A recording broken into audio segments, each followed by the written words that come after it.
Ja n'hi ha prou de lamentar-nos. Cal seguir conquerint drets, cal seguir reivindicant allò que van dir les urnes, cal seguir lluitant contra la violència masclista, contra l'escletxa salarial, cal democratitzar la política, seguir conquerint drets pels gais, les lesbianes, les persones trans. L'ús del català com la llengua de cohesió, defensar el territori i el dret a l'habitatge digne davant dels especuladors. En definitiva, construir un país al servei del poble treballador català i no de l'IBEX 35. I que els hi quedi molt clar que d'això va el nostre projecte.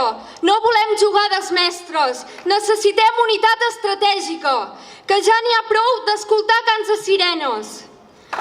La República Catalana, doncs, es contraposa en tots els sentits a allò que la política de la monarquia espanyola i l'IBEX 35 ens poden oferir.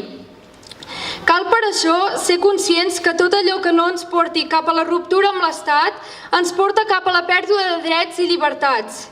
Cal que els catalans ens adonem que no tenim res a negociar amb Pedro Sánchez, que el PSOE no ens atorgarà cap dret, res que ens pugui acostar cap a la llibertat.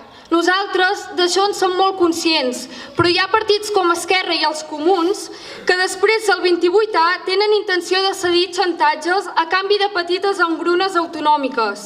Però no, a nosaltres ja no ens alimenten motlles, nosaltres ja volem el pa sencer.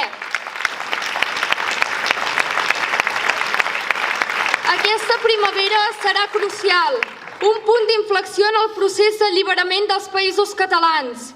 Si volem que sigui una victòria pel poble català, necessitem lideratges, decidits, valents, convençuts. Necessitem polítics obedients amb el poble i desobedients amb l'Estat. Ja per anar acabant, permeteu-me que acabi amb les últimes paraules que l'incansable lluitador Lluís Maria Xirinacs va deixar escrites abans de morir. He viscut esclau 75 anys en uns països catalans ocupats per Espanya, per França i per Itàlia des de fa segles. He viscut lluitant contra aquesta esclavitud tots els anys de la meva vida adulta. Una nació esclava, com un individu esclau, és una vergonya de la humanitat i de l'univers. Però una nació mai no serà lliure si els seus fills no volen arriscar llur vida en el seu alliberament i defensa. Doncs companys, companyes, gironins, gironines, fem-ho per ells, per als que ja no hi són, per als que ens vam deixar la pell defensant les urnes, però sobretot fem-ho pels que vindran. Fem front republicà entre tots i totes, perquè la nostra única sentència és la independència. Fem front republicà, visca el poble i visca